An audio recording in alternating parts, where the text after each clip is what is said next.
الفاتحہ۔ بسم اللہ الرحمن الرحیم، الحمد للہ رب العالمین، الرحمن الرحیم، مالک یوم الدین، ایاک نعبد و ایاک نستعین، اہدنا الصراط المستقیم، صراط الذین انعمت علیہم غیر المغضوب علیہم ولا الضالین۔ سلام پڑھیے سامنے کی آواز بلند۔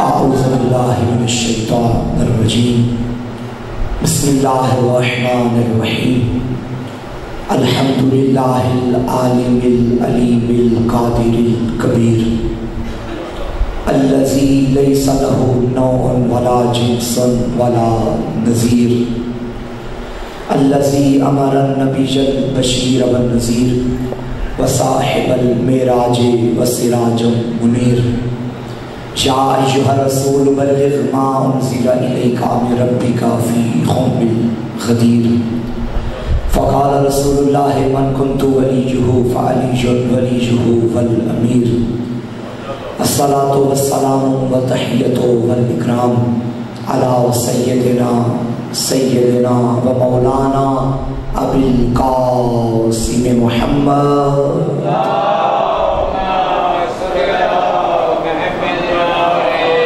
وآلہ الطیبین الطاہرین المعصومین المظلومین المنتخبین المنتجبین، ولعنۃ اللہ علی اعدائہم اجمعین، اما بعد فقد قال سبحانہ وتعالی فی کتابہ المجید، بسم اللہ الرحمن الرحیم، اہدنا الصراط المستقیم صراط الذین انعمت علیہم۔ صلوات پڑھیں سارے مل کے۔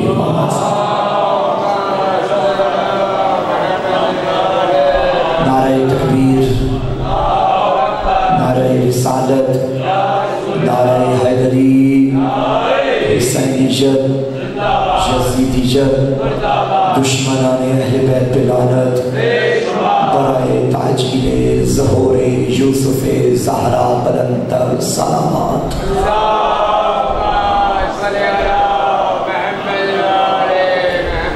انتہائی واجب الاحترام سامعین گرامی قدر، حمد کے لائق ہے وہ ذات۔ ادھر دیکھیں،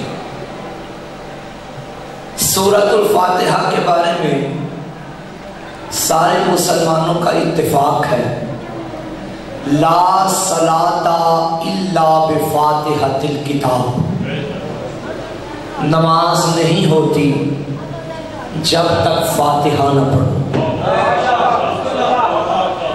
اچھا مجھے یہ بتائیے، یہ فاتحہ والا سورہ کس کا کلام ہے؟ اللہ کا۔ لانے والا کون ہے؟ جبرائیل۔ نازل کہاں ہوا ہے؟ قلب پیغمبر پہ۔ کلام اللہ کا، لانے والا جبرائیل، اترا قلب محمد پہ، اور سارے مسلمان مان گئے کہ یہ نہ ہو تو نماز نہیں۔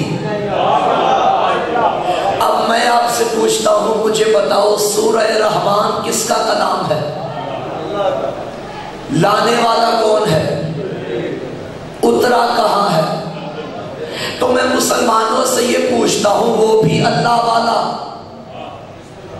یہ بھی اللہ والا، اور میرا دل چاہا کہ میں سورہ الحمد کی جگہ سورہ رحمان پڑھ دوں، نماز ہو جائے گی۔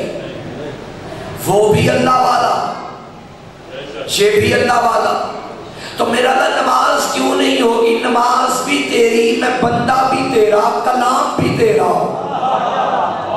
آواز آئے گی، بے شک کلام میرا ہے، نماز میری ہے، تو بندہ میرا ہے، لیکن چونکہ مرضی میری نہیں ہے، عبادت میری مرضی سے ہے، نہ کہ تیری مرضی سے۔ پھر ایک جملہ کہنے دو، جب میں اللہ والے کی جگہ پہ اپنی مرضی سے کوئی اللہ والا نہیں لا سکتا، تو وہ منبر جو اللہ والے کی جگہ تھی تو دنیا والا کہاں سے لے آیا؟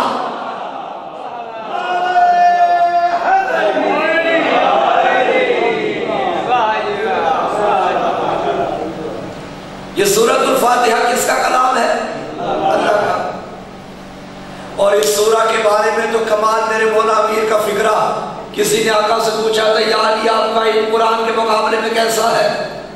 حیدر کرار نے فرمایا ساری دنیا کا علم، کائنات کا علم قرآن میں ہے، قرآن کا علم قلب قرآن سورہ یاسین میں ہے، سورہ یاسین کا علم سورۃ فاتحہ میں ہے، سورۃ الفاتحہ کا علم بسم اللہ الرحمن الرحیم میں ہے، بسم اللہ الرحمن الرحیم کا علم بسم اللہ کی با میں ہے، با کا علم اس نقطے میں ہے جو با کے نیچے ہے۔ علی نے فرمایا مجھے پہچانو، انا نقطہ تو تحت البا، میں وہ نقطہ ہوں جو با کے نیچے ہے، میرے اندر کائنات کا علم ہے۔ اچھا کچھ بندوں کے لیے مشکل بن جائے گی کہ بھائی ایک نقطہ کیا ہوتا ہے؟ یہ ٹچ کیا تو نقطہ بن گیا، اس نقطے میں پوری کائنات کا علم کیسے آ گیا؟ سوال ہے یا نہیں؟ بھائی دور دیکھیے، آج سے 40 سال پیچھے چلے جائیے، جو بزرگ آبا بیٹھے ہیں آپ ہم سے بہتر جانتے ہیں کہ یہ موبائل وغیرہ تو تھے نہیں، پھر وہ کوئی بھی فلم دیکھنی ہو، سی ڈی دیکھنی ہو تو آپ VCR میں وہ کیسٹ ڈالتے تھے، اتنی سی کیسٹ، اور اس کے اندر مولانا کی پوری تقریر آ گئی، آپ کے گھر کی شادی کا فنکشن آ گیا، اتنی سی کیسٹ، پھر دور بدل گیا، وہ کیسٹ CD کی شکل اختیار کر گئی، پتلی سی CD، گول سی CD، ایسا ہی ہے، تو وہ CD آپ CD پلیئر میں ڈالتے تھے، تو اتنی سی CD کے اندر پورا عشرہ محرم بھی آ گیا، شادی بھی گھر کی آ گئی۔ اچھا دور بدل گیا، پھر آپ کے پاس میموری کارڈ آ گئے، میموری کارڈ کوئی 2 GB کا، کوئی 4 GB کا، کوئی 8 GB کا، اب میموری کارڈ کے اندر ہزاروں کتابیں بھی آ گئی۔ بھائی میں 2023 میں بیٹھا ہوں نا، یقیناً میرے سامنے بزرگان کی تعداد زیادہ ہے، لیکن آپ تو جانتے ہیں نا موبائل چیزیں جانتے ہیں نا، تو یہ چیزیں آ گئی، اب اتنا سا کارڈ اور اس کے اندر اتنی کتابیں، اور جوان بیٹھے ہو، اب تو کارڈ والا دور بھی چلا گیا، آپ کے موبائل کے اندر میموری اپنی اتنی ہوتی ہے کہ موبائل کے اندر ہزاروں کتابیں، ہزاروں علماء کی ویڈیوز، ہزاروں لوہے، اتنا سا موبائل اور پوری کائنات کا علم۔ مجھے کہنے دو تو اپنی سائنس اور اپنی قدرت سے موبائل کے اندر کائنات کا علم لا سکتا ہے، اللہ نقطے میں کائنات نہیں لا سکتا۔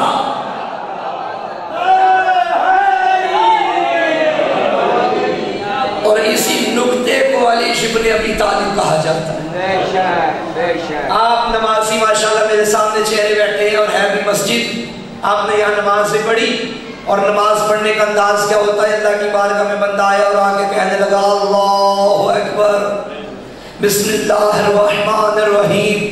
یہ اصول ہے کہ جب بھی کسی سے کچھ مانگا جائے تو پہلے اس کی تعریف کی جاتی ہے۔ آپ نے اللہ سے مانگا، اللہ تیرے نام سے آغاز کرتا ہوں، وہ اللہ جو رحمان بھی ہے، جو رحیم بھی ہے، پھر سوچا میں اس کی کون سی تعریف کروں؟ آپ کے دروازے پہ اگر کوئی مانگنے آ جائے تو اس کا اصول یہ ہے کہ پہلے تعریف کرے گا، آپ کی شان بیان کرے گا، آپ کو دعائیں دے گا، آپ کی تعریفیں کرتا کرتا اگر اس کی نظر چھت پہ علم پہ پڑ جائے پھر آپ کی تعریفیں بعد میں کرے گا، علم والے کے قصیدے پہلے پڑھے گا۔ یہ مانگنے کا طریقہ ہے نا، جب بھی مانگا جائے تو جس سے مانگا جائے اس کی تعریف کی جاتی ہے، یا اس کی تعریف کی جاتی ہے جو اس کا پیارا ہوتا ہے۔ بندہ اللہ کی بارگاہ میں گیا اور سوچنے لگا میں کون سی تعریف کروں اس پروردگار کی، اچانک اس نے کہہ دیا الحمدللہ رب العالمین۔ کوئی ایک تعریف تیرے لیے نہیں، ساری تعریفیں تیرے لیے ہیں۔ اچھا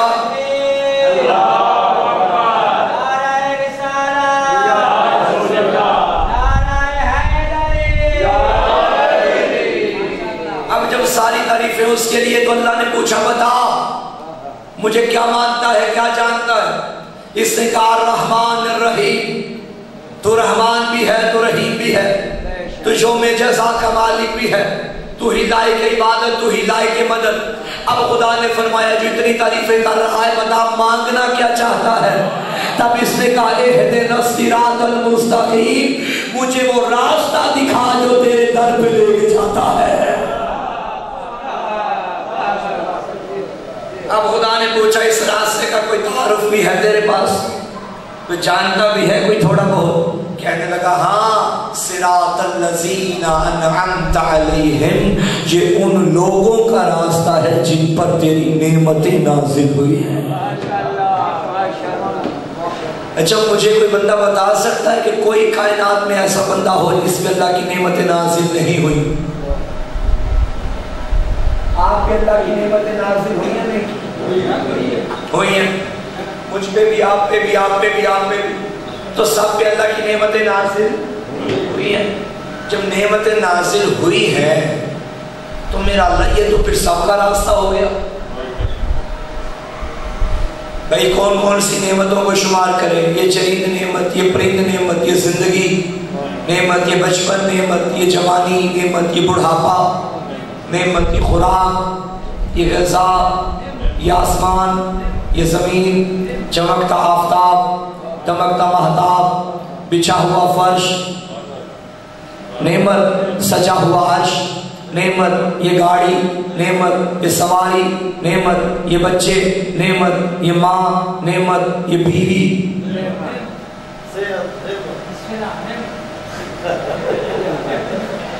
بیوی سے نعمت بھی، صحت بھی ہے۔ توجہ صلوات پڑھے سامنے میں لکھے سبحان اللہ۔ بڑے بے فرما بردار مجمع میرے سامنے بیٹھا ہوئے ہیں، ماشاءاللہ ماشاءاللہ، خدا سلامت رکھے۔ تو نعمت ہے نا، یہ صحت بھی ہے، صحت بھی نعمت ہے، یہ تندرستی، یہ ساری نعمتیں، ساری نعمتیں۔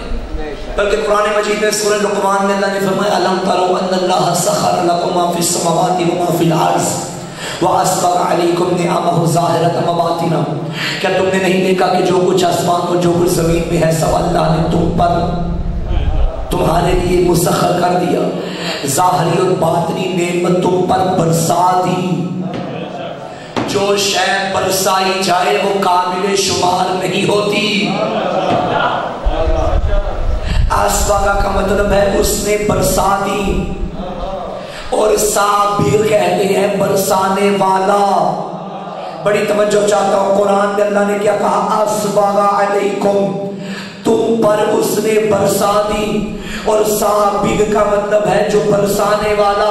یہی جملہ دعائے کمیل میں ابو طالب کے بیٹے نے کہا تھا، یا سابغ النعم یا دافع النقم، اے نعمتوں کو برسانے والے، اے بلاؤں کو ڈالنے والے۔ تو یہ جتنی نعمتیں ہیں کہ ہمارے لیے ہے نا۔ اچھا میں آپ سے پوچھتا ہوں، ان ساری نعمتوں میں سے سب سے بڑی نعمت کون سی ہے؟ تو میں یہی سمجھاؤں کہ ساری نعمتوں میں سے سب سے بڑی نعمت وہ ہے جس کے صدقے میں ساری نعمتیں ہیں۔ لولاک لما خلقت الافلاک، حبیب اگر تو نہ ہوتا میں کچھ نہ بناتا۔ اس کا مطلب ہے ساری نعمتیں اگر ہمارے حصے میں آئی ہیں تو یہ صدقہ مصطفیٰ کا ہے۔ سب سے بڑی نعمت کون سی ہے؟ محمد مصطفیٰ، سب سے بڑی نعمت محمد مصطفیٰ۔ اس کے صدقے میں اللہ نے باقی نعمتیں ہمیں عطا کی ہیں۔ اچھا، اور قرآن میں ایک مقام پہ اللہ نے فرمایا لَئِن شَكَرْتُمْ لَأَزِيدَنَّكُمْ، اگر تم اللہ کی دی ہوئی نعمتوں پہ شکر ادا کرو گے تو اللہ نعمتوں میں اضافہ کرے گا۔ بھئی سب سے بڑی نعمت کون سی ہے؟ مصطفیٰ کی۔ شکر کرو گے تو اللہ نعمتوں میں اضافہ کرے گا۔ اب مجھے بتاؤ، مسلمانوں میں کچھ ایسے بھی ہیں جنہوں نے شکر کیا، کچھ ایسے بھی ہیں جنہوں نے شکر نہیں کیا۔ اب میں آپ سے پوچھتا ہوں پڑھائی والوں، مجھے یہ بتاؤ جو نبی کو اپنے جیسا مانے وہ شکر کر رہے ہیں؟ بھائی جو نبی کو 40 سال تک نبی نہیں مانتے وہ شکر کر رہے ہیں؟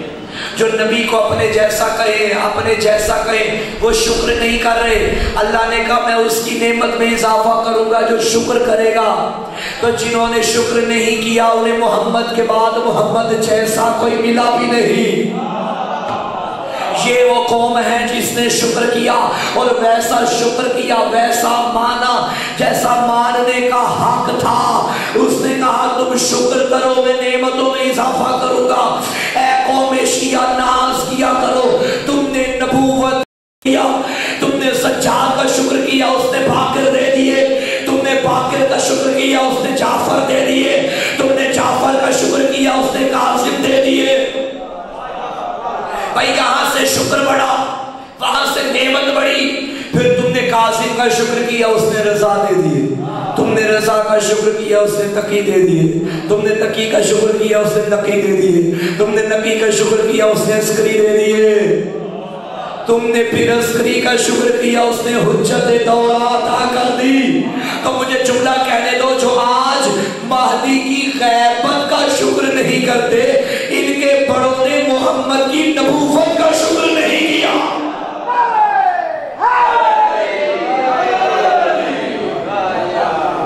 توجہ، شکر بڑھتا جائے گا وہ نعمتیں دیتا جائے گا۔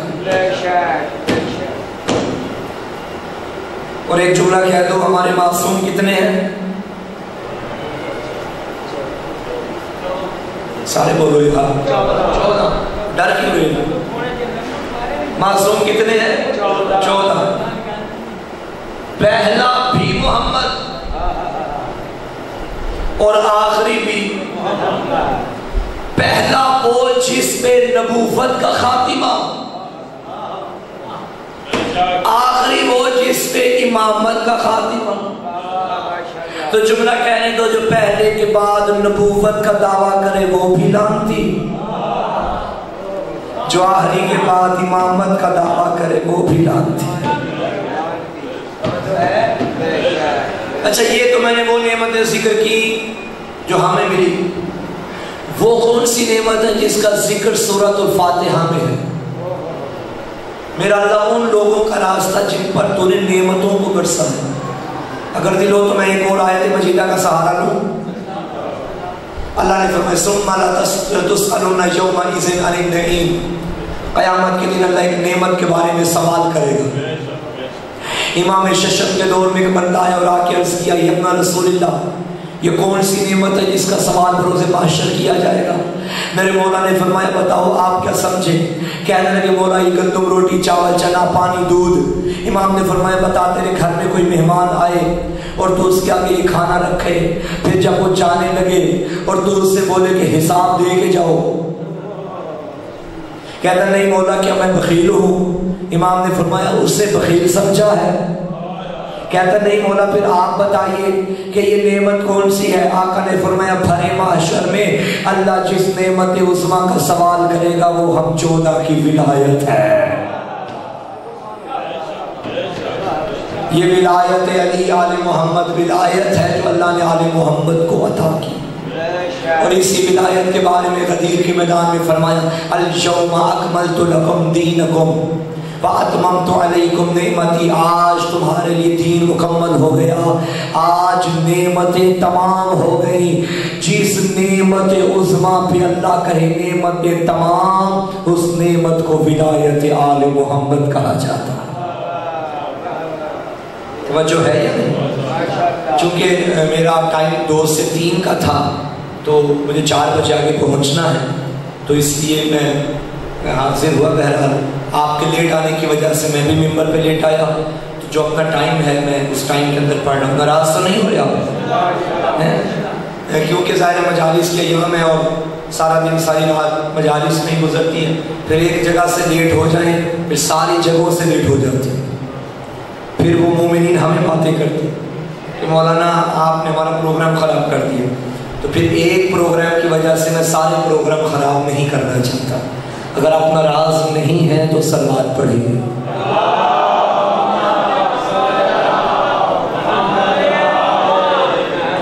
خدا کا شکر ہے کہ اس نے ہمیں یہ عظیم نعمت عطا کی جس نعمت کو ولایت آل محمد کہا جاتا ہے۔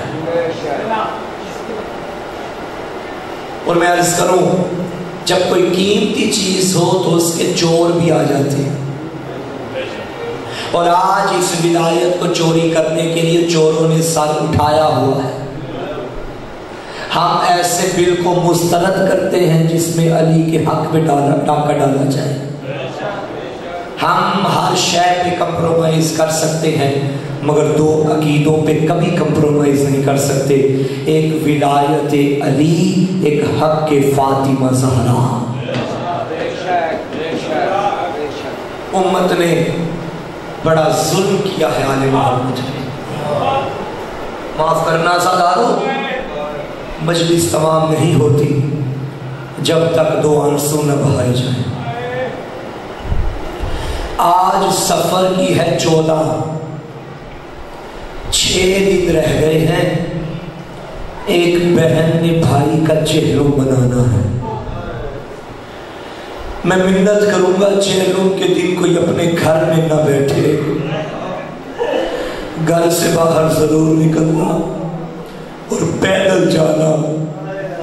ایک بہن نے شام سے سفر شروع کرنا ہے، اپنے بھائی کی قبر پہ آنا ہے. عزادارو، جب شام سے رہائی مل گئی نا، میں ایک جملہ کہوں گا. سید سجاد کو یزید نے دربار میں بلایا اور کہنے لگا سجاد میں تم لوگوں کو رہا کرنا چاہتا ہوں. رہائی کا نام سنا سجاد تڑپ گئے. فرمایا ظالم، میں اپنی ماں زینب سے پوچھوں گا. پھوپھی کے قریب آئے، اماں یزید رہا کرنا چاہتا ہے. رونے والوں رہائی کا نام سنا، زینب کبریٰ تڑپ گئی. فرمایا یزید سے کہہ دے میرے 3 مطالبے ہیں پورے کر لے تو میں شام سے چلی جاؤں گی. میرا پہلا مطالبہ ہے شام میں کوئی گھر خالی کر کے دے، میں نے بھائی کا ماتم کرنا ہے. میرا دوسرا مطالبہ ہے کوئی رہنما ہمارے ساتھ بھیجے جو ہمیں مدینے تک چھوڑے. اور میرا تیسرا مطالبہ ہے میرے پیاروں کے سر مجھے دے دے، میرا لوٹا ہوا سامان مجھے دے دے. رونے والوں روایت کہتی ہے سید سجاد نے جب اتنا کہا یزید سے، یہ ظالم کہتا ہے سجاد میں 2 مطالبے تو پورے کر لوں گا، گھر بھی خالی ہوگا، بشیر کو ساتھ بھیجوں گا، لیکن عزاداروں میں سامان کیسے واپس کروں؟ کوئی لوٹ کے کہیں چلا گیا، کوئی تیرے بابا کی انگوٹھی کہیں لے گیا.